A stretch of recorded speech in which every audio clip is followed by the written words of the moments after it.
Hello friend, welcome to my channel. पिछले class में मैं इंग्लिश ग्रामर की कुछ बेसिक बातें बताई हूँ, जिसमें मैंने आप सबसे शेयर किया अल्फ़ाबेट, लेटर, वर्ड, सेंटेंस। आज मैं बताऊँगी पंचुएशन मार्क्स। पंचुएशन मार्क्स को हिंदी में विराम चिन्ह कहते हैं। ठीक है, ये देखिए मैंने एक तरफ में मार्क्स बनाया, मार्क्स यानी कि चिन्ह। ठीक है, उसके बाद मैंने यहाँ लिखा है इंग्लिश में इन मार्क्स का नाम। ठीक है, यहाँ मैंने हिंदी में लिखा नाम यानी कि नेम। ये रहा हमारा मार्क्स, नेम यानी कि चिन्ह, नाम इंग्लिश में और ये हिंदी में। ठीक है, तो मैंने ऐसा इसलिए किया है, ऐसा हिंदी में और इंग्लिश में दोनों में ऐसा इसलिए मैंने लिखा है क्योंकि कन्फ्यूजन को दूर करना मैं बच्चों को। मैंने पहले वीडियो में ही बताया है कि मैं वैसे बच्चों के लिए खासकर वीडियो बना रही हूँ जो बहुत कंफ्यूज रहते हैं। ठीक है, किसी भी चीज़ को लेकर जिन्हें जल्दी से कोई बात समझ में नहीं आता, मैं उनको समझाने की कोशिश कर रही हूँ। ठीक है, तो ऐसा मैंने इसीलिए लिखा है हिंदी में भी और इंग्लिश में भी। और रही बात ये चिन्ह की यानी कि मार्क्स की, तो ये हमारा हिंदी सेंटेंस में भी यूज होता है और हिंदी के वाक्यों में भी यूज होता है। ठीक है, तो जो बच्चे इंग्लिश के सेंटेंस में पढ़ लेते हैं और उसे मार्क्स को याद कर लेते हैं, तो जब हिंदी के टीचर उन्हें पढ़ाते हैं तब उन्हें कन्फ्यूजन होता है। तो इसे दूर करने के लिए मैंने ऐसा दोनों लिखा है ताकि उनको दोनों दिमाग में आए, समझ में आए। मैं समझाने की कोशिश कर रही हूँ, तो आइए हम समझते हैं। तो ये देखिए मैं मार्क्स दिखा रही हूँ, ध्यान से देखिएगा। पहले मैं इंग्लिश में बता रही हूँ। ये मार्क्स देखिए, इससे हम कहते हैं फुल स्टॉप। ठीक है, फुल स्टॉप जो मार्क्स है, इस मार्क का यूज सिर्फ और सिर्फ इंग्लिश के सेंटेंस में किया जाता है। ठीक है, हिंदी के सेंटेंस में इसका यूज नहीं किया जाता है। जब इंग्लिश का सेंटेंस हमारा ख़त्म होता है तो वहाँ पे इसका यूज करते हैं, तो उसे हम फुल स्टॉप कहते हैं। ठीक है, हिंदी के सेंटेंस में हमारा पूर्ण विराम यूज होता है, जो कि जब हमारा हिंदी का वाक्य ख़त्म हो जाता है तो लास्ट में हम पूर्ण विराम देते हैं। ठीक है, यानी कि ये फुल स्टॉप है, ये सिर्फ और सिर्फ इंग्लिश के सेंटेंस में ही यूज होता है और पूर्ण विराम हिंदी के सेंटेंस में यूज होता है, यानी कि हिंदी के वाक्यों में यूज होता है। ठीक है, ये देखिए ये है कॉमा, ये देखिए क्वेश्चन मार्क्स, ये देखिए सेमी कॉलन, एक्सक्लेमेशन मार्क, ये देखिए कॉलन, ये है स्ट्रॉफी। स्ट्रॉफी उसे कहते हैं जब हम कोई भी वर्ड लिखते हैं, ठीक है, और उसके लास्ट में हम ऊपर से ये जो दिए हैं उसे जो देते हैं उसे हम स्ट्रॉफी बोलते हैं। ठीक है, और वहाँ बगल में अगर इस मैंने लगा दिया तो स्ट्रॉफी इस कहलाता है। ठीक है, कोई भी वर्ड ले सकते हैं। टेंस में ज़्यादातर यूज होता है किसी भी नाम के साथ जब हम एस लगाते हैं, जैसे मोहन, सोहंश, तो हमारा हो जाता है मोहन का, सोहन का, ऐसे। ठीक है, बिल्कुल साधारण में मैं समझा रही हूँ इसलिए। तो उस जगह पे हम एस का यूज करते, स्ट्रॉफी का यूज करते हैं। ठीक है, तो स्ट्रॉफी वहाँ पे लगता है। उदाहरण के लिए मैंने एग्जाम्पल के लिए ऐसा बताया है। ठीक है, ये देखिए राउंड ब्रैकेट्स, स्क्वायर ब्रैकेट्स, ये देखिए quotation marks, ellipsis marks, hyphen, dash, slash, at sign, brash,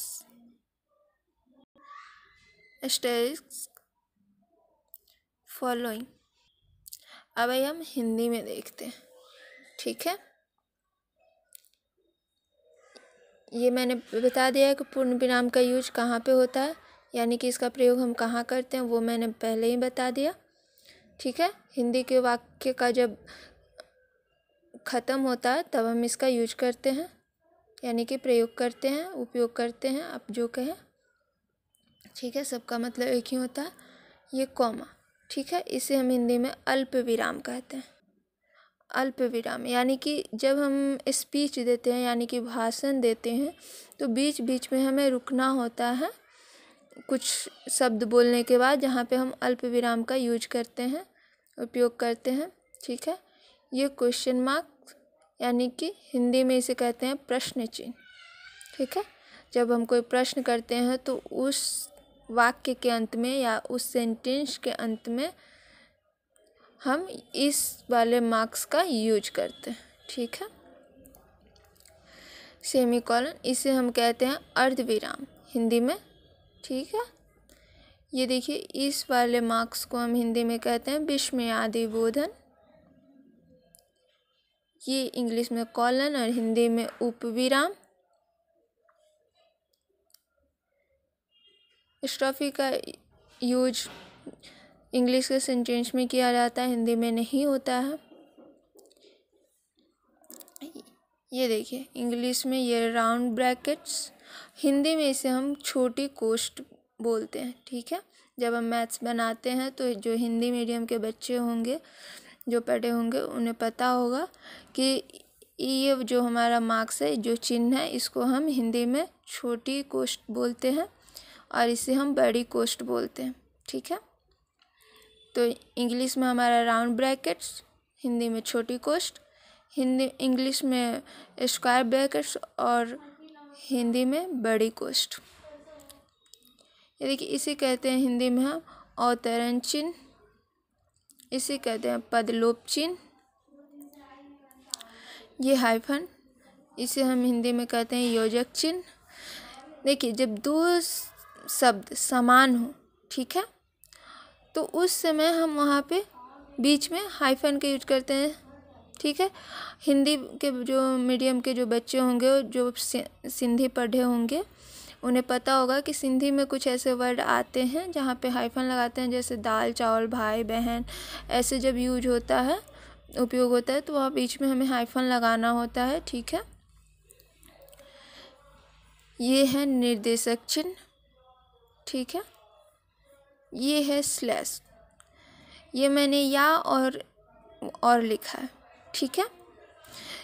ऐसा मैंने इसलिए लिखा है क्योंकि जब हम पढ़ते हैं तो जब टीचर बोलकर हमें कुछ लिखाते रहते हैं तो वो बोलते हैं, अगर इंग्लिश का कोई सेंटेंस बोल रहे हैं तो और का यूज करते हैं, और अगर हिंदी में कोई वाक्य बोल रहे हैं तो वो या का यूज करते हैं, ठीक है। तो जब वो या का यूज करते हैं तब हम या लिखने में जो टाइम वेस्ट करेंगे उससे कम समय में हम ये स्लैश का यूज करेंगे, ठीक है।